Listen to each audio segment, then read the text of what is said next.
have scored 13 goals in the previous 3 games they've gone ahead to play. 3 against Nottingham Forest, 5 against Sporting Lisbon, and 5 against West Ham.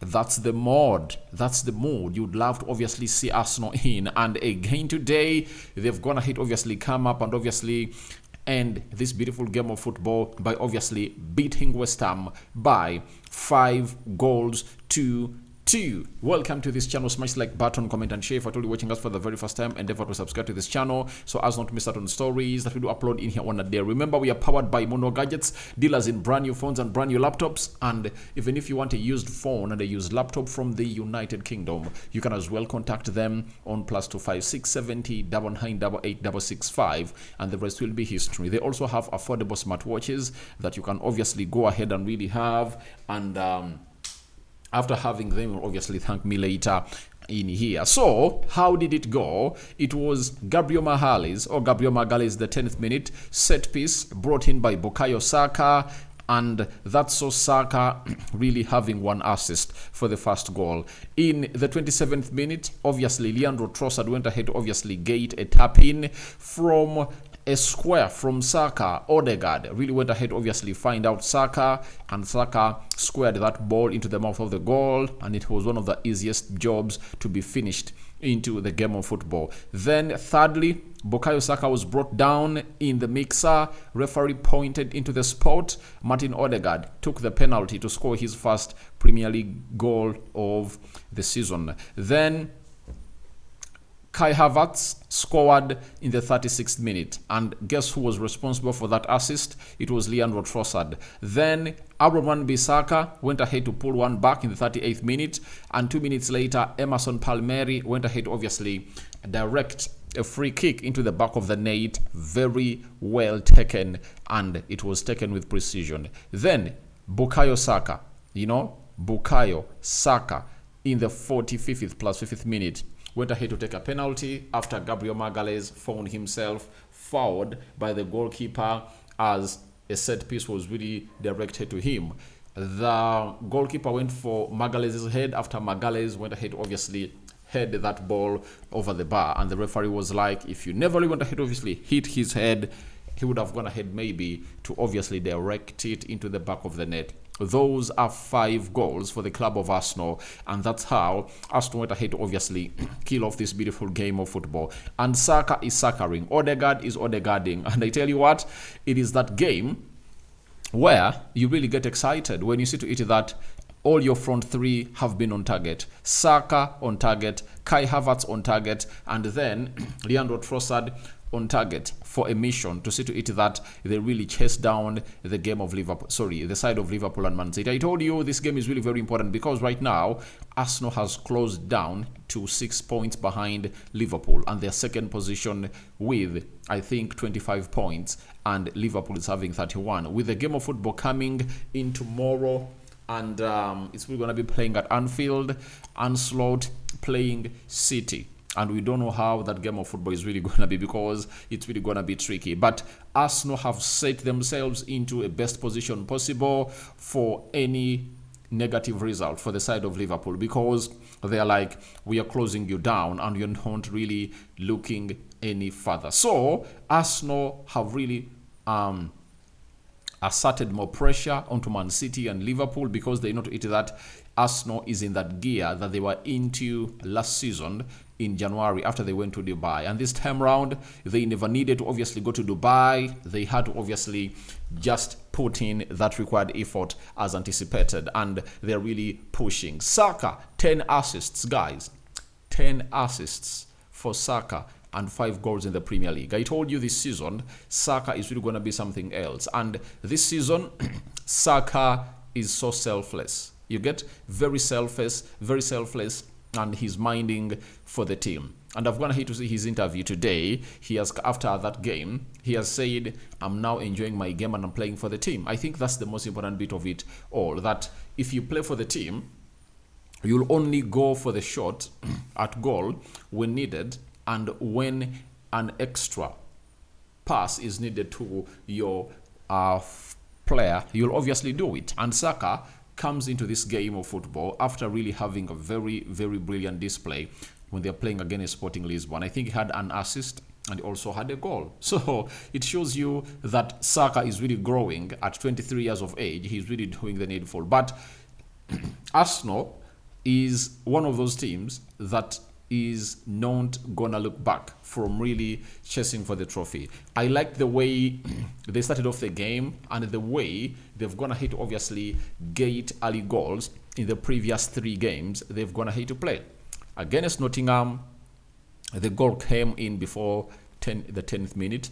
Against Sporting Lisbon, the first goal came, I think, the 7th minute.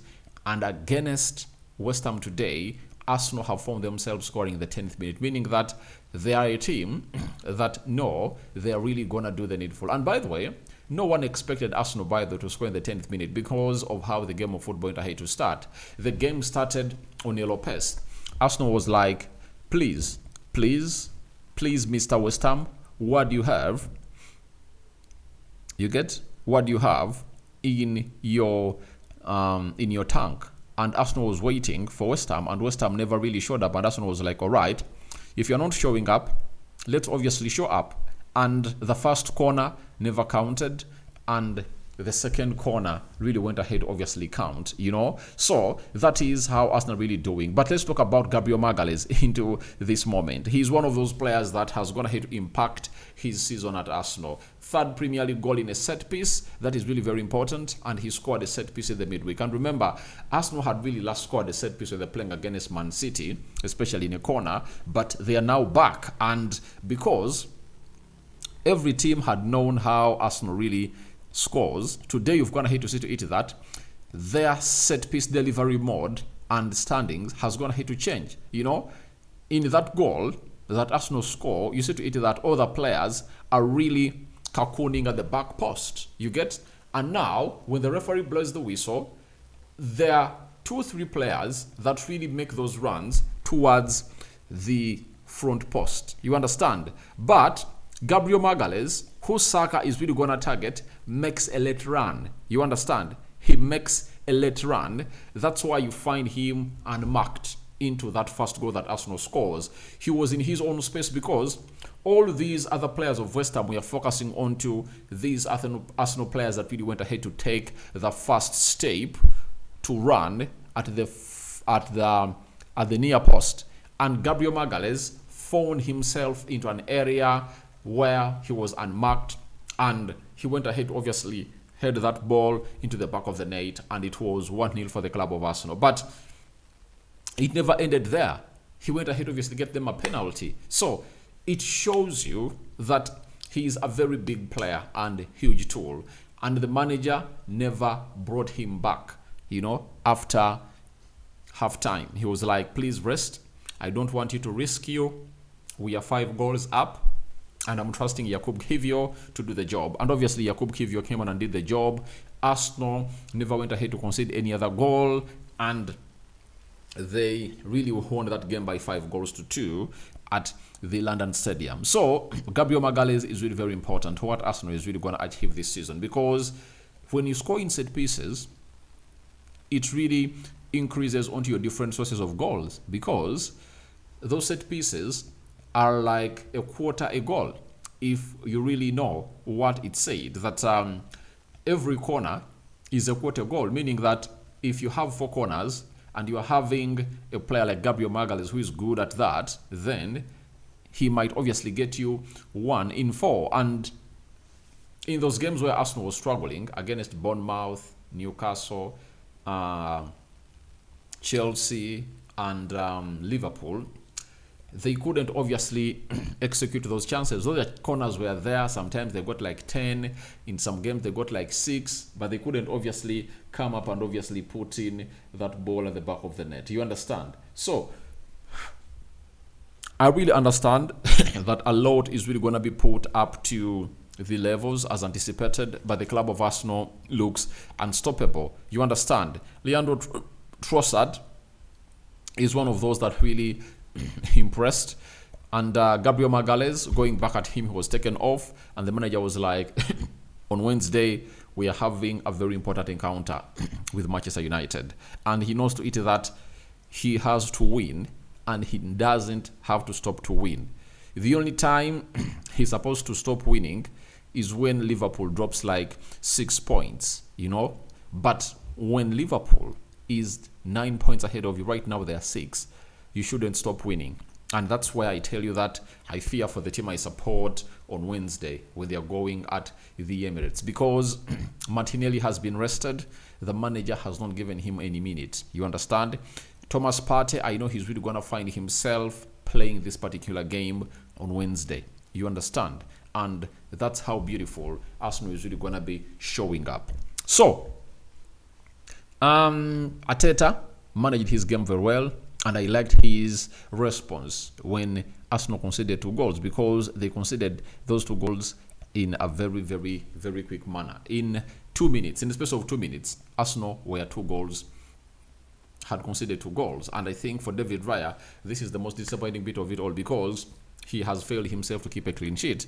He kept a clean sheet against Nottingham, and this time round he couldn't obviously come up and keep a clean sheet. But all in all, Arsenal put in a very beautiful display, and they're really getting there. And that rhythm, if they keep it up, I think they'll obviously do the needful. Because when you look at what they've gone ahead to do as a club of Arsenal, they are not really stopping. And the other player I want to talk about is Kai Havertz.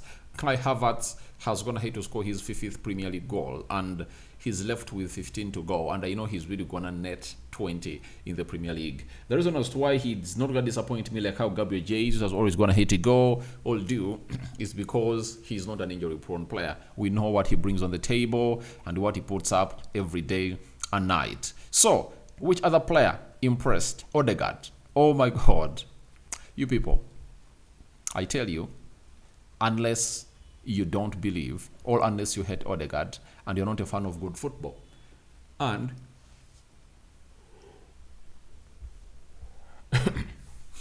fantastic players. But I would like to inform you that Martin Odegaard is the best number 10 in the world. Bring all your number 10s around. Tell me who is next to Martin Odegaard. Who plays like him? No one plays like Martin Odegaard. He's the best number 10 in the world by far, by a country mile. The player that can come close to him is really having inconsistencies in his game with effect from last season. That is Kevin De Bruyne, and he's rusty. You get? He cannot play 4 games consecutively. Yet Martin Odegaard has now come on and he has played 4 games consistently and has been really very pivotal. In the game of Chelsea, an assist. In the game of Nottingham Forest, an assist. In the game of Sporting Lisbon, the penalty that Saka scores comes in from Martin Odegaard. Then today, you see to it that goal of Leandro Trossard, who initiates it? It's Odegaard. You get? It's Odegaard to find Saka in a very good open space towards the byline, square it, netting into the back of the net. You understand? So that is the beauty of this player, and I tell you, he's 1 in a million. He's 1 in a million. That's why I always crave that if United had a Martin Odegaard, I think even the likes of Eric Ten Hag would have gone here to be here because of his creative mind and how he obviously dictates and controls the attacks of the club of Arsenal. That is what is really running in my mind, and I'm 100% sure that it is really one of those moments that will obviously get you going. So, Arsenal, with Martin Odegaard, I think they are really safe. Substitutes, Jesus came on with Sterling.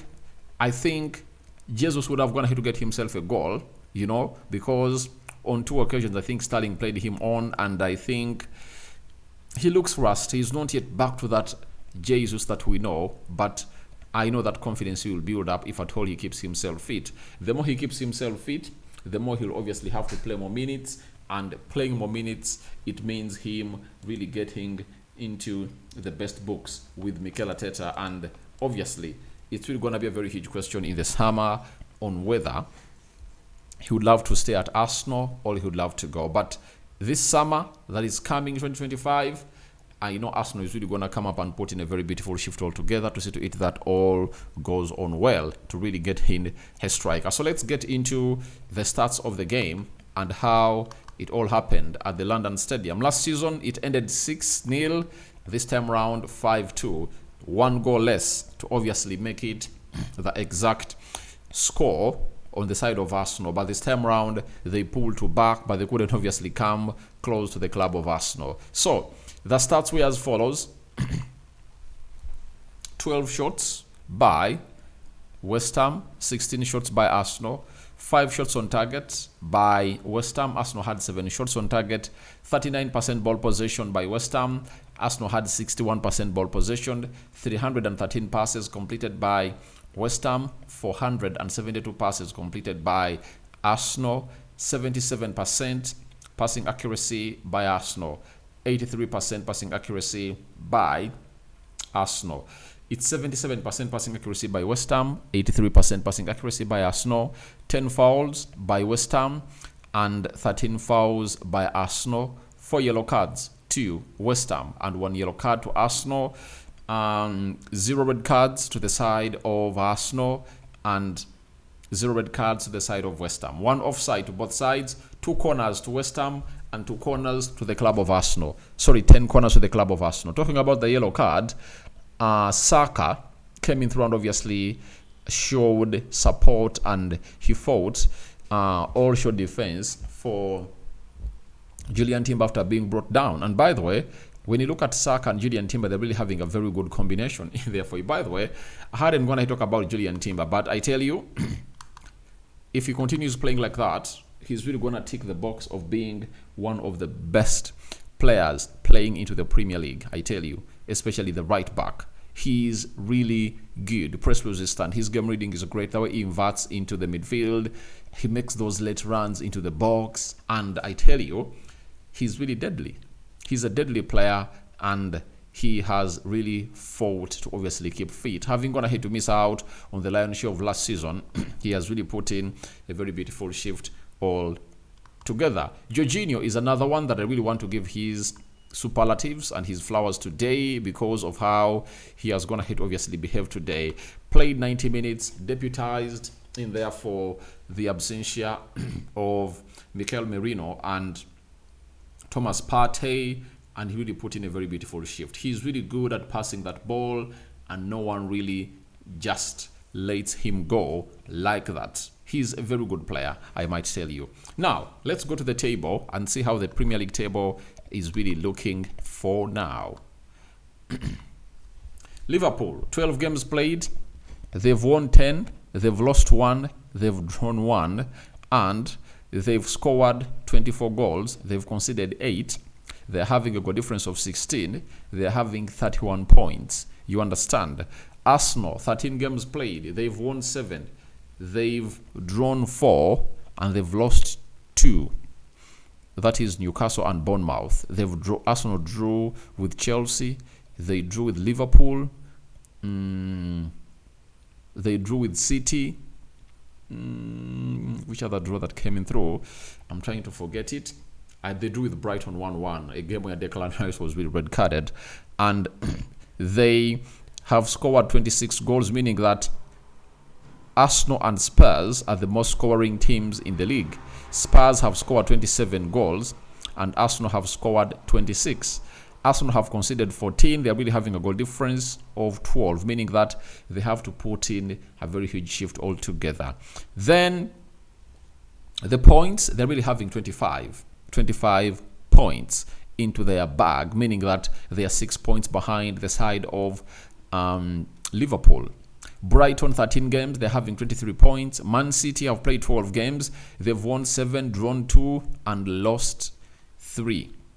22 goals scored, 17 goals conceded, goal difference of 5. They're having 23 points, meaning that if City beat Liverpool tomorrow, they'll go back to the second position. That will be the 26th point mark they would have gone ahead to hit as a player, as a team. If they lose, they'll obviously have 23 points, and that means they will be 8 points. Will it be even 8? 34. They'll be 11 points behind Liverpool, the table leaders. So, as I told you that if it's for the table, what they have to do is simple. Go ahead and really win this game. That is it. So, if City win the game of Liverpool, that's when they would have gone to resurrect their chances of really competing for the trophy. But I don't really find them you know. Chelsea, they are playing Aston Villa tomorrow, 22 points, meaning that if at all they win, they go to 25, level with Arsenal. And Arsenal have gone ahead, obviously, extend their goal difference to 12. So, Nottingham Forest has played today, Brentford has played today, Spurs can only go to 22. So, that means Arsenal is really in the safe zone. So, that's what we're really waiting in for to see how the game of football is really going to be anticipated into there for you. But all in all, a lot is really happening this weekend. And Arsenal fans are really going to be all eyes when City is going to be hosted by Liverpool. I'm out. I'm going to be returning with the player ratings and so much more. I think the match preview of Man City and Liverpool is going to be coming up in the morning, and the rest will obviously show up as planned. I'm out for now. See you later. Bye-bye, and thank you for watching in through.